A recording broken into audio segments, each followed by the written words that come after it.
आज हम बात करेंगे रिएक्टिविटी ऑफ बेंजीन के ऊपर। जो मॉडर्न स्ट्रक्चर है बेंजीन का वो बताता है कि बेंजीन के अंदर जो पाई इलेक्ट्रॉन्स हैं वो हर वक्त क्या कर रहे हैं, डीलोकलाइजेशन कर रहे हैं, जिसकी वजह से बेंजीन को एक एक्स्ट्रा स्टेबिलिटी मिलती है और आसानी से बेंजीन इलेक्ट्रोफाइल्स के ऊपर जो है इलेक्ट्रोफाइल से रिएक्ट नहीं करती। इसको मैं इस तरह बता सकता हूँ, एक आम सा सादा सा या वीक इलेक्ट्रोफाइल ये बेंजीन के पाई इलेक्ट्रॉनिक क्लाउड को नहीं ब्रेक कर सकता, नहीं अटैक कर सकता। इसके लिए हमें एक स्ट्रॉन्ग इलेक्ट्रोफाइल चाहिए ताकि वो इस डीलोकलाइजेशन इसको क्या कर सके, पाई इलेक्ट्रॉन्स के ऊपर ये अटैक कर सके। तो इसका मतलब है जो ये पाई इलेक्ट्रॉन्स हैं बेंजीन रिंग में, ये इसको एक एक्स्ट्रा स्टेबिलिटी प्रोवाइड करते हैं। अब अगर हम बात करें तो बेंजीन काफ़ी सारे किस्म के रिएक्शंस देती है। इसके अंदर सब्स्टिट्यूशन रिएक्शंस भी हैं, इसके अंदर ऑक्सीडेशन रिएक्शंस भी हैं और इसके अंदर एडिशन रिएक्शंस भी हैं। तो मैं इन तमाम रिएक्शंस को वन बाय वन आपके साथ डिस्कस करूंगा। सबसे पहले हम बात करते हैं बेंजीन के इलेक्ट्रोफिलिक सब्स्टिट्यूशन रिएक्शंस की। अब सबसे पहले मैं बात करूंगा इसके जनरल मैकेनिज्म पर कि एक इलेक्ट्रोफाइल ये स्ट्रॉन्ग इलेक्ट्रोफाइल है तो बेंजीन का जो पाई क्लाउड है, पाई इलेक्ट्रॉन्स हैं, वो इसके ऊपर अटैक करेगा और क्या होगा, हमारे पास एक ऐसा स्ट्रक्चर आएगा जिस पर कार्बन के ऊपर पॉजिटिव चार्ज आता है। इसको कहते हैं एरिनियमाइन, क्योंकि ये एरोमेटिक बेंजीन से बना है। अगर सिंपल बेंजीन के ऊपर है तो उसे हम बेंजीनोनियमाइन भी कह सकते हैं। इसके अंदर फर्दर ये जो पाई इलेक्ट्रॉन है डीलोकलाइजेशन कर सकते हैं और हमें एक डीलोकलाइज्ड कॉम्प्लेक्स मिलता है जिसको कहते हैं सिग्मा कॉम्प्लेक्स। तो कुछ जगहों के ऊपर आप इस कॉम्प्लेक्स को सिग्मा कॉम्प्लेक्स भी कह सकते हैं, ठीक है। अब क्या होता है, बेस फिर इस H को ले लेती है और वापस इस रिंग की एरोमेटिसिटी वापस आ जाती है। अब पूरे इस जनरल मैकेनिज्म में बेंजीन एक इलेक्ट्रोफाइल देता है और दूसरा इलेक्ट्रोफाइल लेता है, यानी एक इलेक्ट्रोफाइल दिया, H दिया और एक इलेक्ट्रोफाइल दिया। इसको कहते हैं इलेक्ट्रोफिलिक सब्स्टिट्यूशन रिएक्शन।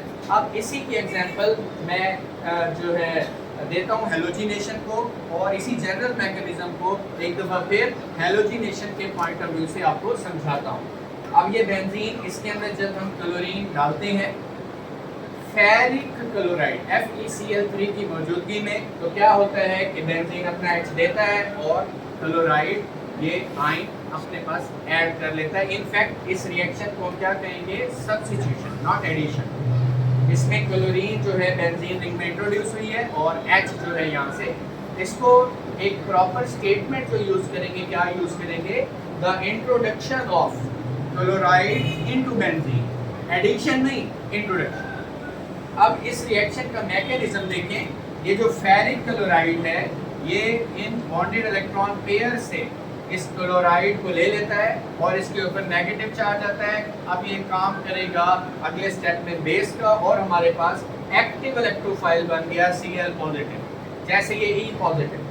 अब बेंजीन का जो पाई बॉन्ड है अटैक करेगा और इस तरह ये वाला क्या बन जाएगा, सिग्मा कॉम्प्लेक्स। अब जैसे देखा था ये बेस ने अटैक किया, H वापस लिया, सिमिलरली इसमें एक एक्स्ट्रा Cl है ये वाला, अब वो FeCl4- बेस का काम करेगा और इस H को ले लेगा। ये जो बॉन्ड है वापस बेंजीन में आ गया। इसका मतलब है बेंजीन ने अपनी एरोमेटिसिटी रिज्यूम कर ली, वापस ले ली और इस तरीके से क्लोराइड जो पॉजिटिव आयन की फॉर्म में था वो बेंजीन में इंट्रोड्यूस हो गया। तो ये वही एग्जांपल है, इसको हम कह सकते हैं इलेक्ट्रोफिलिक सब्स्टिट्यूशन रिएक्शन।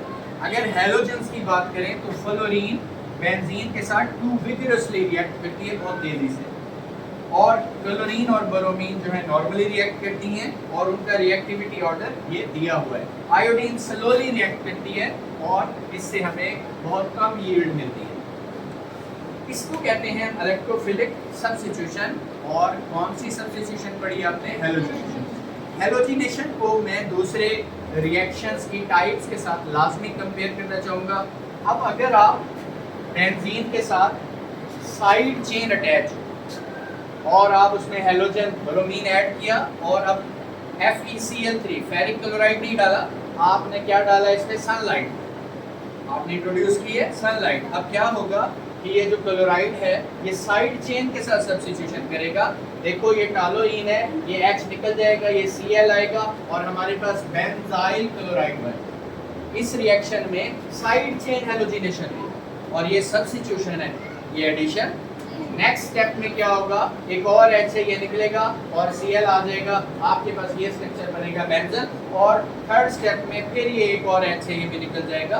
तो इन तीनों स्टेप्स के अंदर आपने क्या देखा, साइड चेन यानी बेंजीन के साथ जो चेन अटैच है उसकी हैलोजिनेशन है। This is also a kind of substitution reaction. और फिर इसी के साथ एडिशन को भी कंपेयर करता हूँ कि जब बेंजीन के अंदर क्लोरीन डालते हैं किसकी मौजूदगी में, सनलाइट, तो क्या होता है कि एक फ्री रेडिकल मैकेनिज्म के तहत through free radical mechanism chlorine add हो जाती है और ये क्या बनेगा, हेक्सा क्लोरो साइक्लोहेक्सेन बन जाएगा। तो इस तरीके से बेंजीन किस तरीके से हैलोजेंस के साथ रिएक्ट करती है, कौन से टाइप का रिएक्शन देती है, कौन से उसके अंदर जो फैक्टर्स हैं, कैटलिस्ट हैं या कंडीशन इन्वॉल्व हैं, तो वो इस टॉपिक में बताई गई है। Thank you very much.